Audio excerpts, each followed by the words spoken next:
Work is basically related to,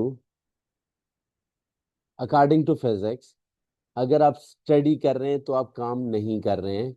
अगर आप कोई भी ऐसा काम जो आप बैठ के एक जगह पे कर रहे हैं, कंप्यूटर यूज कर रहे हैं, मोबाइल फोन यूज कर रहे हैं, फोन पे बात कर रहे हैं, आप कोई ये काम नहीं कर रहे हैं। फिजिक्स क्या कहती है कि काम करने के लिए आपको उस पे फोर्स लगानी है। यानी अगर ये एक बॉडी है, आप इसके ऊपर एक फोर्स लगा रहे हैं, और बॉडी जो ओरिजिनली इस पोजीशन पे थी वो इस पोजीशन से इस पोजीशन तक आई, और उसने सम डिस्प्लेसमेंट ट्रेवल्ड किया इन द डायरेक्शन ऑफ फोर्स। और अगर आप इस फोर्स और डिस्प्लेसमेंट ट्रेवल्ड को आपस में मल्टीप्लाई कर लें तो जो आंसर आएगा दैट इज कॉल्ड वर्क। यानी product means multiply of force and displacement. वो फोर्स जो आपने इस ऑब्जेक्ट के ऊपर लगाई, उस फोर्स को अगर आप डिस्टेंस ट्रेवल्ड के साथ मल्टीप्लाई कर लें, यानी displacement parallel to force, and the condition is also there that the force and displacement should parallel, should off in the same direction, then the product of work is equal to force multiply displacement। तो work बराबर है force times displacement लिया जाएगा। इसी work के ऊपर मैं बात करूं तो वर्क एक स्केलर क्वांटिटी है जिसका यूनिट जूल में लिया जाता है। यही जूल यूनिट एनर्जी के लिए भी इस्तेमाल किया जा सकता है। यही joule unit kinetic energy, potential energy, elastic potential energy, heat energy, सब के लिए जूल ही इस्तेमाल किया जाता है। और वर्क के लिए भी जूल इस्तेमाल किया जाता है। और याद रखिएगा, वर्क स्केलर क्वांटिटी है, जिसका मतलब है कि इसका सिर्फ मैग्नीट्यूड और यूनिट के ऊपर बात होती है। For work to be done the object should move displace in the direction of force. यहाँ पे मैंने आपको कहा कि आप कहीं बैठ के बहुत मेहनत से स्टडी कर रहे हैं, तो क्योंकि आपकी बॉडी डिस्प्लेस नहीं हो रही, आपकी बॉडी वहां से मूव नहीं कर रही है, तो इसका मतलब है आप कोई काम नहीं कर रहे इन द डायरेक्शन ऑफ फोर्स। यानी आप राइटिंग कर रहे हैं तो आप पेन के ऊपर एक फोर्स लगा रहे हैं, तो फोर्स कर लगाते हुए आप ये कहें कि मैंने एक काम किया है, but physics explains it that there is no work at that moment. Physics says आप एक बॉडी पे फोर्स लगाओ, बॉडी उसकी डायरेक्शन में कोई डिस्टेंस ट्रेवल करे, तो फिर फोर्स और डिस्टेंस का जो प्रोडक्ट है वो वर्क के बराबर होगा। Work done bye a force and work done against force क्या होता है? वर्क डन बाय फोर्स क्या हुआ? आपने एक ऑब्जेक्ट को पकड़ा, इसके ऊपर आपने फोर्स लगाई, बॉडी ने यहां से लेके यहां तक डिस्टेंस ट्रेवल किया, अपने इस एंड को वो यहां तक लेकर आया। यानी force and displacement are in same direction, तो work done by force positive लिया जाता है। दूसरी तरफ वर्क डन अगेंस्ट फोर्स, यानी force of friction backward direction में लग रही है। It means for example you are walking on the road, तो आप अर्थ को, रोड को बैक साइड पे पुश करते हैं, और रोड रिएक्शन के तौर पे न्यूटन थर्ड लॉ के मुताबिक आपको आगे पुश करती है। तो मतलब एक फोर्स जो बैकवर्ड लग रही है वो बॉडी के इस पॉइंट को इस पॉइंट तक लेकर आ रही है, but force is in this direction and displacement traveled is in this direction। when force and displacement are in opposite direction तो वर्क आपका नेगेटिव लिया जाता है। यानी इसमें हम मजीद अगर देखें, फॉर एग्जांपल मैं यहाँ पे कहता हूँ कि एक बॉडी है जिसकी ओरिजिनल पोजीशन आपको यहाँ पे दिखाई गई है, एक फोर्स एफ लगाई जा रही है और बॉडी को इधर मूव करवाया जा रहा है।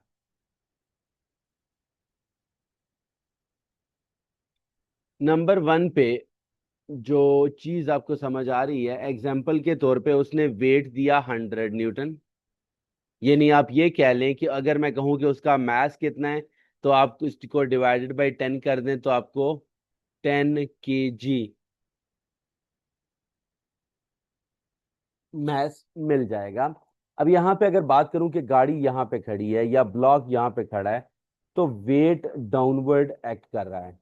वेट डाउनवर्ड एक्ट कर रहा है, जिसको उसने कहा कि 100 न्यूटन है। फ्रिक्शन अगर आप बात करें कि इस सरफेस को जिसके ऊपर ये स्लाइड करके जा रहा है, ये सरफेस इसकी मोशन में 20 न्यूटन की रेजिस्टेंस दे रही है। अब वो कह रहा है calculate the work done by gravity, calculate the work done against friction. अगर वर्क डन बाय ग्रेविटी बात करें तो आपके पास जो फोर्स है वो वेट है जो 100 न्यूटन ऊपर जा रहा है। यानी आप अपने ब्लॉक को अगर आप देखें, बेसिकली आप ये हाइट दे रहे हैं किसको, 100 न्यूटन के ब्लॉक को जिसका वेट 100 न्यूटन है। जब ये यहाँ पीक पे पहुंचेगा तो 100 Newton times the distance of vertical height should be being taken to get 100 multiply 5. On the other end, you will get work as 500 joules. On the other end, you say that your force is 20 Newton along the surface as friction. Then, if you look just the hypotenuse here in front of 90 degree, is the length from here to here is 13 meter. And I will say that force of friction which he has to face is 20 times 30 will equal to 260 joule. So this is the friction which is lost during the travel and getting the height of 5 meter. तो जो 5 metre का distance उसने vertically travel किया है, उसको अगर आप उसके वेट 100 न्यूटन के साथ मल्टीप्लाई कर लें तो वेट क्योंकि एक फोर्स होती है, हाइट एक डिस्टेंस है, तो फोर्स मल्टीप्लाई डिस्टेंस आपका वर्क हो जाएगा। दूसरी तरफ वर्क के बाद हमें जाना है एनर्जी की तरफ कि एनर्जी क्या होती है, एनर्जी किस चीज को बोलते हैं। तो एनर्जी की बात अगर करूं तो एनर्जी बेसिकली उर्दू में हम इसको कहते हैं तवानाई, energy, ability of a body to do work. अगर आपने खाना खाया हुआ है और आपको कहा जाता है कि भाई 4 आवर्स के लिए कंटिन्यूअस फुटबॉल खेलना है, तो your body has the ability to do that task, to run behind the ball and play football for 4 hours continuously, not to worry. So that is ability of your body to do work, that is having the energy stored in the form of chemical energy in your body after food eating. So ability of any body that can be living, that can be non-living. If I am talking like a human, then it is a living body. But if I am taking according to the engine of a car, that is a non-living body, that is also having the energy to do or to travel the car body from one position to another position there. Energy is also a scalar quantity, and we can say its unit is joule there. As a unit of energy is joule. If we talk about some energy resources are renewable, some are non-renewable. What is the difference behind them? For example, if you are using a renewable energy resource, for example, you say you are using solar energy, it doesn't like sun don't care how much energy you are using in the form of solar panel to convert it into electricity like that. So that is, we can say, a renewable energy resource. But on the other end, if you are using your car petrol, your car diesel, then it means now you are consuming the energy which is going to finish soon from the world, and world is shifting itself towards electricity or solar systems there.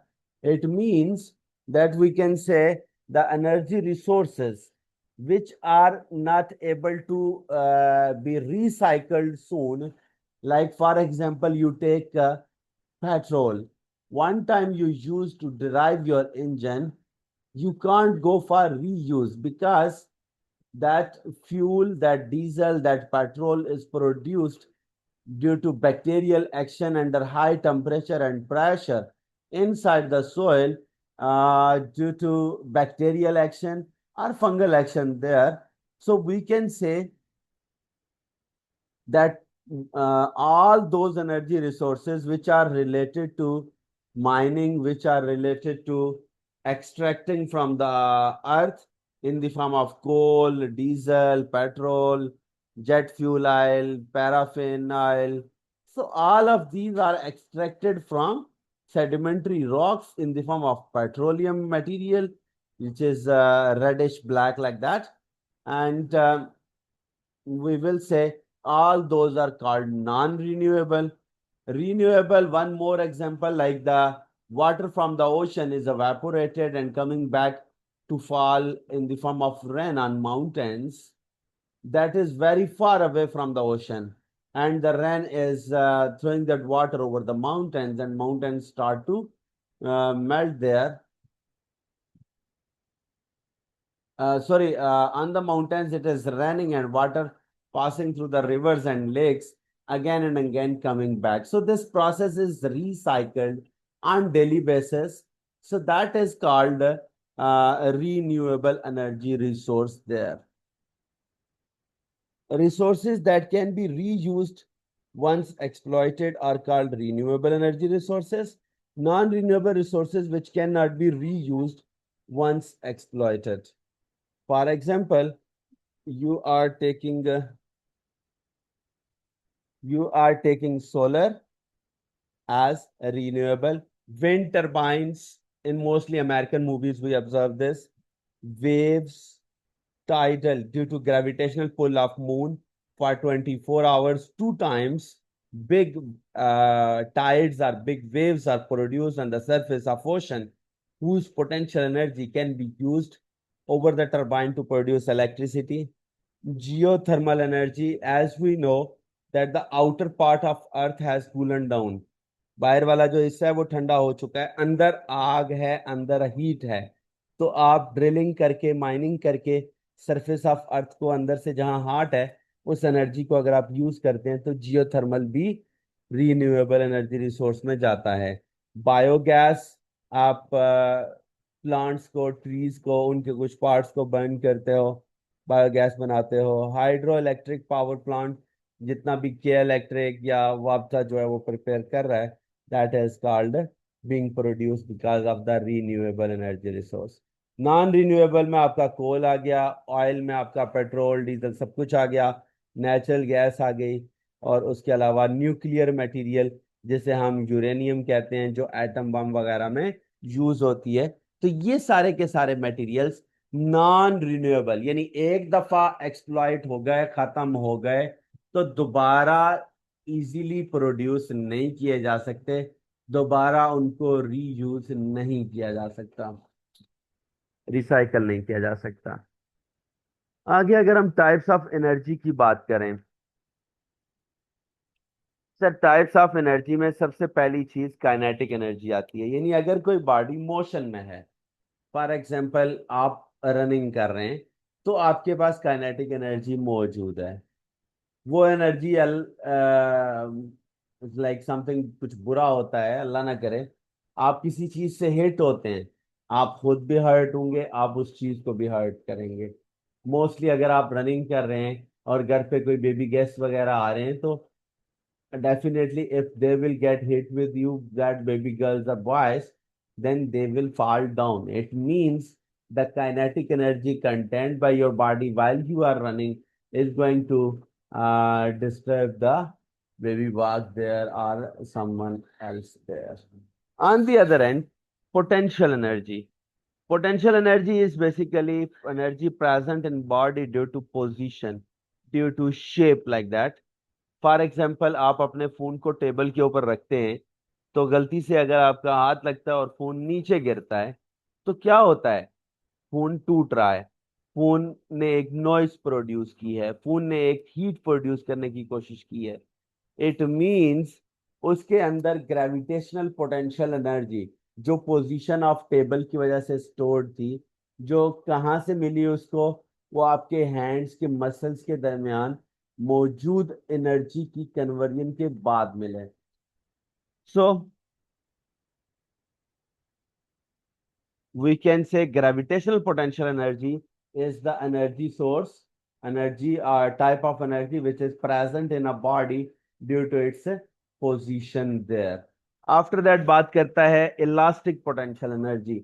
आपने किसी भी elastic body जैसे spring को पकड़ा दोनों and से और आपने उसको पुल कर लिया with in the elastic limit. अब होगा क्या, जैसे ही आप रिलैक्स करोगे, लीव करोगे, क्या कहते हैं इसको, स्प्रिंग को, definitely what will happen, it will start to oscillate to and fro at a very fast rate there, that is called elastic potential energy. After that, electric energy is present due to difference of charges, like opposite and negative, positive and negative charges attract each other, and negative charges repel the constants number into the expression there. And we can say electric potential energy is present in an electrostatic body due to difference of charges strength there. After that, there is heat energy. Heat energy is energy which is transferred from one body to another due to difference of temperature. यानी आप एक गर्म body और एक cold body को in contact लेकर आते हो तो क्या होगा, गर्म बॉडी से हीट कोल्ड बॉडी में ट्रांसफर होएगी। तो उसके लिए वो जो एनर्जी ट्रांसफर हो रही है उसे हीट एनर्जी कहा जाता है, जो कि टेम्परेचर डिफरेंस की वजह से हॉटर बॉडी से कोल्डर बॉडी में ट्रांसफर होती है। फिर लाइट एनर्जी, सर वो एनर्जी का मेन सोर्स जिसकी मदद से हमें एक सीइंग पावर या वाचिंग पावर मिलती है। जिस भी ऑब्जेक्ट को हमें देखना है उस ऑब्जेक्ट के ऊपर लाइट पड़नी चाहिए। फॉर एग्जांपल, आप क्या करते हैं, आप रूम की लाइट ऑफ करते हैं और बाहर आप रोड के ऊपर क्या हो रहा है वो आप देख सकते हैं। यानी जिस ऑब्जेक्ट को आपने देखना है उस पे लाइट पड़नी चाहिए। इररिस्पेक्टिव, इस बात से कोई फर्क नहीं पड़ता है कि आपकी बॉडी पे या आपकी आईज पे लाइट पड़ रही है या नहीं पड़ रही है। It doesn't care. Basically this phenomenon is being taken from the light energy there. After that, sound energy. Sir sound energy वो है जो हमारे नेक में मौजूद वोकल कार्ड्स की वाइब्रेशन की वजह से साउंड प्रोड्यूस होती है। या कोई भी ऑब्जेक्ट जो इन द यूनिवर्स मौजूद है और वो वाइब्रेट कर रहा है अगर, तो इट मींस वो साउंड प्रोड्यूस कर रहा है। उसके बाद सर इलेक्ट्रिकल एनर्जी, जिसके बारे में हमने कल भी पढ़ा था। इलेक्ट्रिकल एनर्जी वो है जो पावर सप्लाई, यानी बैटरी, रेजिस्टेंस और कितने टाइम के लिए करंट उसमें से गुजर रहा है, अगर हमें ये सारी चीजें पता चल जाती हैं तो हम इजीली इलेक्ट्रिकल एनर्जी को कैलकुलेट आउट कर लेंगे। जिसमें हमारे पास कल बताया था किलो वाट आवर एक एनर्जी का यूनिट है, जिसको आप 1 यूनिट प्राइस के साथ मल्टीप्लाई करके आपकी कितनी आई है आप बिल फाइंड आउट कर सकते हो। न्यूक्लियर एनर्जी जो एटम बम के मटेरियल में मौजूद है, जो यूरेनियम में मौजूद है, that is called uranium nuclear energy. Chemical energy, आप जो खाना खाते हो उसमें भी एनर्जी मौजूद है जो आपकी बॉडी को एक्टिव करवाती है, that is called chemical energy. Internal energy की अगर बात करूं तो आपकी बॉडी के इंटरनल में जितनी काइनेटिक और पोटेंशियल एनर्जी ऑफ मॉलिक्यूल्स मौजूद है उसे हम internal energy, sum of all the potential energies and kinetic energies present in the body is called internal energy of the object. An object has x mass। अच्छा, अब वो kinetic energy के formula पे गया है थोड़ा सा। अच्छा, काइनेटिक एनर्जी का मैंने बताया कि वो एनर्जी जो एक मूविंग ऑब्जेक्ट कैरी करता है, वो लिख रहा है इसके बारे में energy possessed by body due to its motion is called kinetic energy, और काइनेटिक एनर्जी का फॉर्मूला है हाफ एम वी स्क्वायर। यहाँ पे एम की अगर मैं बात करूं तो एम मैस है, वी स्पीड है, वेलोसिटी है ऑफ एनी ऑब्जेक्ट देयर। इस रिलेशन को अगर आप देखें, अगर आप एक बॉडी का मास डबल करेंगे तो काइनेटिक एनर्जी डबल होगी, अगर स्पीड आप डबल करेंगे तो काइनेटिक एनर्जी 4 टाइम्स इंक्रीज कर जाएगी। कहने का क्या मकसद है कि ओरिजिनली आपने कहा स्पीड v और काइनेटिक एनर्जी E है। जब आपने स्पीड को डबल किया, यानी जिस v का स्क्वायर है इसको अगर आपने डबल किया, तो एनर्जी विल बी 4 टाइम्स। अगर थर्ड वन की बात करें, अगर आप v को 3 कर दें तो 3 का स्क्वायर 9 हो गया, यानी आपस काइनेटिक एनर्जी 9 हो जाती है। आगे अगर v/4 है तो v/4 का स्क्वायर v² ओवर 16 आ जाएगा, तो e/16 लिया जाएगा। इसी तरह मैथ्स को अगर आप डबल करते हो एनर्जी डबल, अगर आप मैथ्स को हाफ करते हो एनर्जी हाफ। अब इसमें एक चीज बता दूं, जब आप बात कर रहे हो एनर्जी और स्पीड की, तो याद रखिएगा एम कांस्टेंट है, या अगर आप एनर्जी और मास की बात कर रहे हो तो याद रखना स्पीड कांस्टेंट है। अच्छा जी। चेंज इन काइनेटिक एनर्जी कैसे आता है? जैसे आपने गाड़ी निकाली घर से बाहर, आपने गाड़ी को इनिशियल वेलोसिटी दी, let suppose 10 metre per second. अच्छा, आगे आप जैसे ही मेन रोड पे आए, मेन रोड पे क्या हुआ कि अब आपको ट्रैफिक भी नहीं मिल रही है, और आपको पेडेस्ट्रियंस जो पैदल चलने वाले होते हैं वो भी नहीं देख रहे हैं, तो रोड एम्प्टी है, तो आप अपनी स्पीड को एक्सेलरेट करते हो और आप अपनी स्पीड को वी बनाते हो, जो कि मैं कहता हूँ 50 मीटर पर सेकेंड है। अगर ये स्पीड हो जाती है तो मैं पूछता हूँ कि काइनेटिक एनर्जी कितनी है?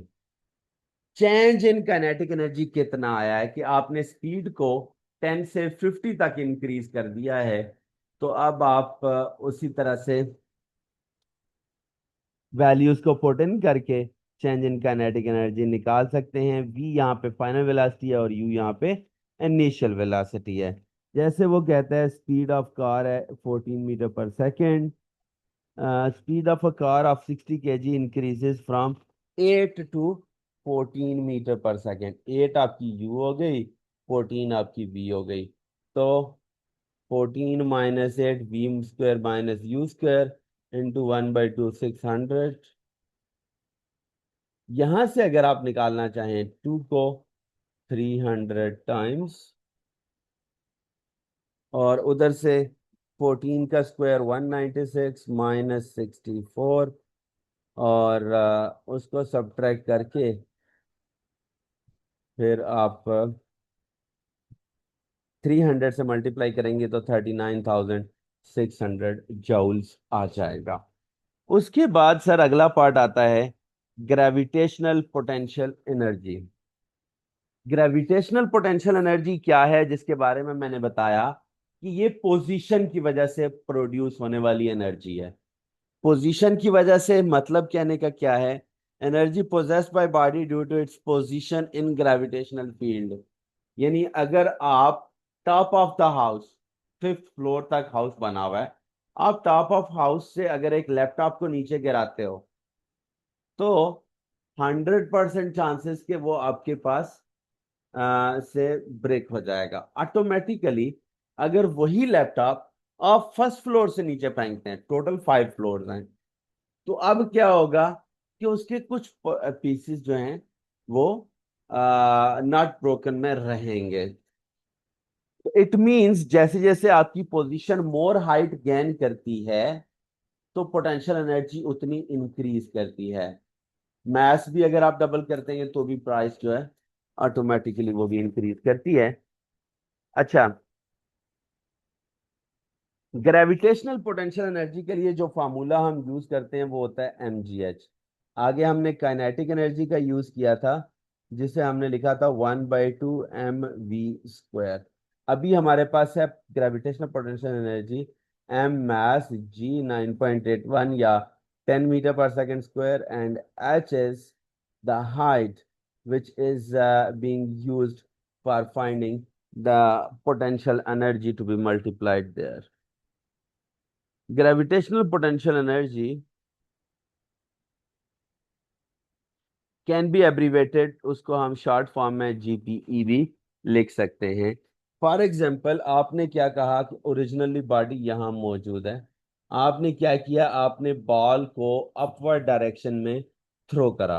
अब होगा क्या कि ग्रेविटेशनल पोटेंशियल एनर्जी में गेन होता जाएगा, work done against gravity, and in both cases gravitational potential energy बराबर रहेगी mgh के। जो भी पोटेंशियल एनर्जी वहां पे मौजूद है उसके बराबर में ग्रेविटेशनल पोटेंशियल एनर्जी मौजूद रहेगी। ऐसे ठीक है।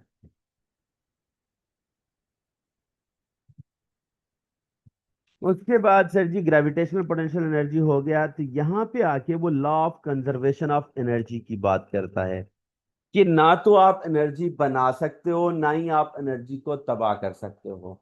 एनर्जी के साथ आप सिर्फ उसको एक फॉर्म से दूसरी फॉर्म में कन्वर्ट कर सकते हो, इससे ज्यादा आप कुछ नहीं कर सकते। तो उसके लिए हम ये कहते हैं कि energy can neither be created nor be destroyed, only changes from one form to another. कि एनर्जी आपके पास एक फॉर्म से दूसरी फॉर्म में कन्वर्ट हो जाएगी, कभी भी डिस्ट्रॉय नहीं होगी, कभी भी तबाह नहीं होगी। एक ऑब्जेक्ट से दूसरे ऑब्जेक्ट में या एक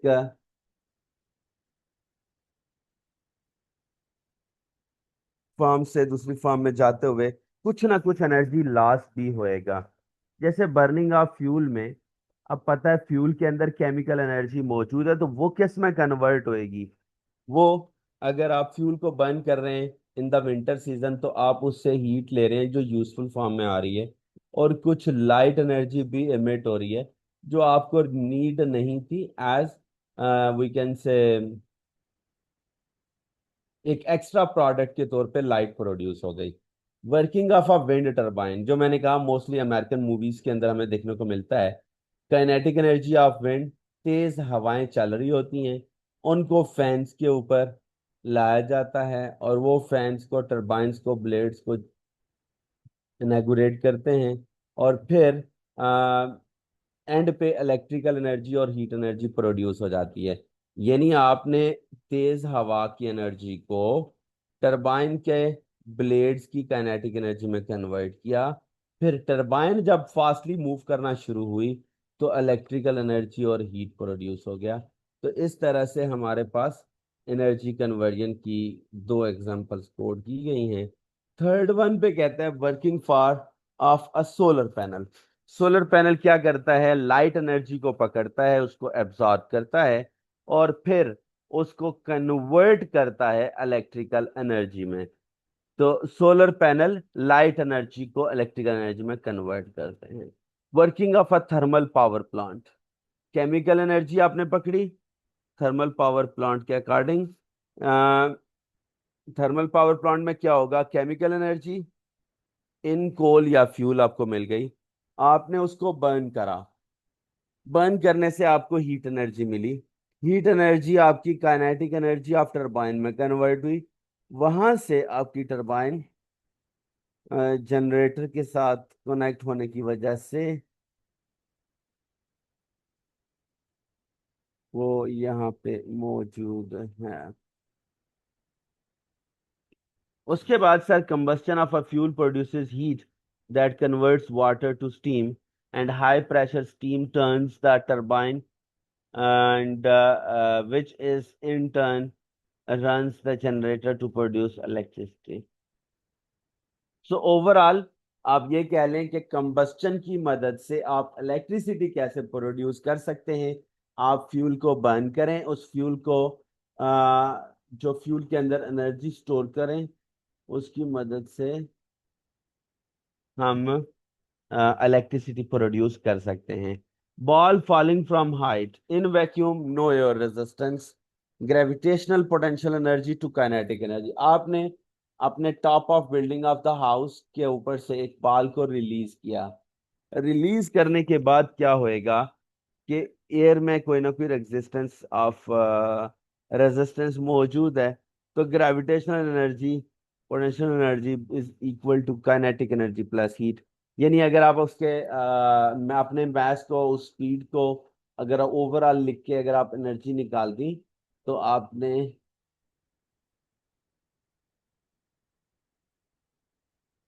तो it is in air, in air air resistance kinetic energy plus heat, और स्पेस के अंदर no air resistance only kinetic energy. Ball falling at terminal velocity. We also have studied terminal velocity in some previous topic of dynamics there, जिसमें मैंने ये कहा था कि अगर उस ड्रॉपलेट का वेट उसके ऊपर लगाई गई अपथ्रस्ट के बराबर हो जाए, तो वो droplet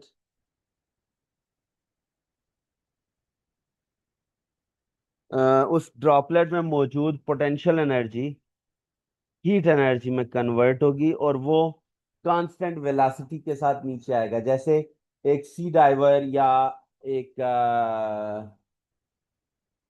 driver from the helicopter jump करता है, तो क्या होगा कि स्टार्ट में तो ग्रेविटेशनल पोटेंशियल एनर्जी की वजह से वो बहुत तेजी से नीचे जाएगा, लेकिन as it is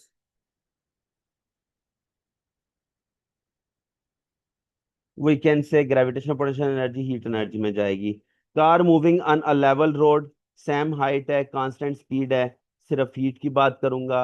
increasing speed है, तो chemical energy kinetic energy plus heat में कन्वर्ट हो रही है। कैन मूविंग अप अ हिल, मतलब आप एक पहाड़ की चोटी चढ़ रहे हो इन एयर, तो constant speed, at constant speed क्या होगा, आपके मसल्स में मौजूद केमिकल एनर्जी, फ्यूल के जो है, जो खाना आपने खाया हुआ है, वो ग्रेविटेशनल पोटेंशियल एनर्जी और हीट में कन्वर्ट हो रहा है। उसके बाद एट इंक्रीजिंग स्पीड, यानी आप गाड़ी की स्पीड को आहिस्ता आहिस्ता इंक्रीज कर रहे हो, तो क्या है, केमिकल एनर्जी प्लस बनता है ग्रेविटेशनल पोटेंशियल एनर्जी में, फिर काइनेटिक एनर्जी में, और साथ में हीट प्रोड्यूस होती है।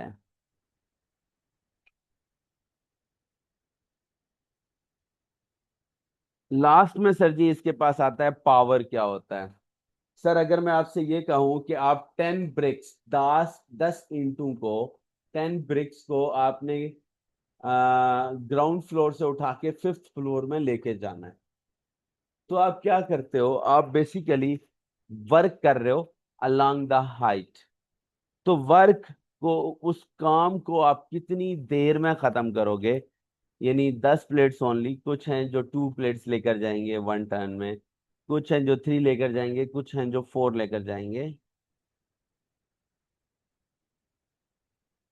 तो उस चीज को कि कौन पहले लेके जाता है, वो उसकी पावर है।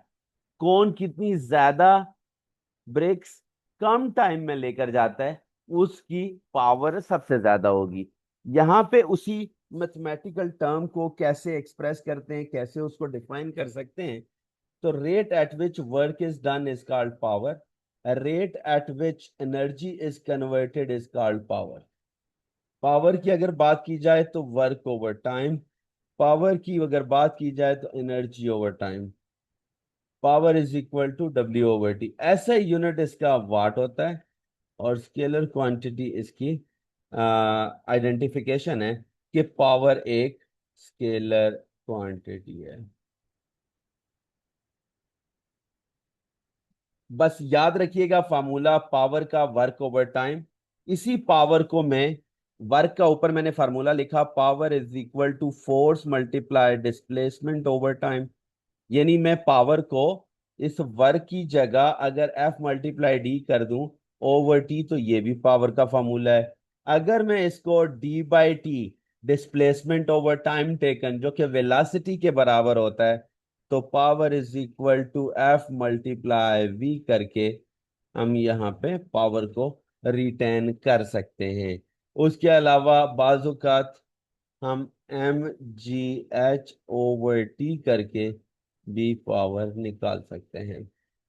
उसके बाद अगर आप एफिशिएंसी की बात करें, एफिशिएंसी बेसिकली क्या होता है कि फॉर एग्जांपल आप एक इंजन को केमिकल एनर्जी की फॉर्म में 100 जूल एनर्जी दे रहे हैं, तो वर्ल्ड में कोई एक भी ऐसा इंजन नहीं है जो 100% एफिशिएंसी रखता हो, जो आपको ये कहे कि भाई जो तुम एनर्जी दे रहे हो मैं सारी की सारी आगे कंज्यूम कर रहा हूँ, कोई वेस्ट मटेरियल एनर्जी प्रोड्यूस नहीं करनी।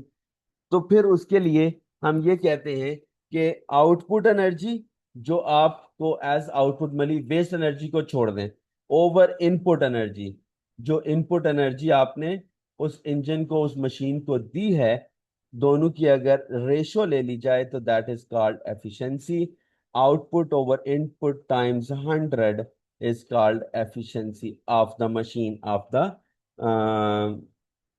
Engine. Advanced energy power, input कितनी दे रहे हो, आउटपुट कितनी मिल रही है। तो इनपुट अगर आप 100 दे रहे हैं और आउटपुट आप उधर 80 दे रहे हैं, तो वेस्टेड अमाउंट ऑफ एनर्जी और पावर जो है वो 20 होएगी। इस तरह से हमने वर्क, एनर्जी, पावर, उनकी types, kinetic energy, potential energy. अगर मैं बात करूं, work is equal to force multiply distance, kinetic energy is equal to half mv², potential energy is equal to mgh। Efficiency की बात करूं तो output over input percentage efficiency times 100 can be being taken in this whole formula with these workings. And one more, power is equal to work over time. So from here we can say power, work, kinetic energy, potential energy, efficiency, all are the formulas for over this topic which we have tried to complete today. That was related to your unit number 3. And if I share this with you, I can also do that. Later on, I will do. And thank you so much for today for physics class. We are starting the same class, not like 2:30. We are starting at 2:05 like that. Okay. Don't go far away. Just stay here. 2 o'clock or 2 with 5 minutes. I am starting the maths class now. Okay. Okay, sir. Thank you so much. I'm sharing this work energy file also with you. Allah Hafiz. Yeah.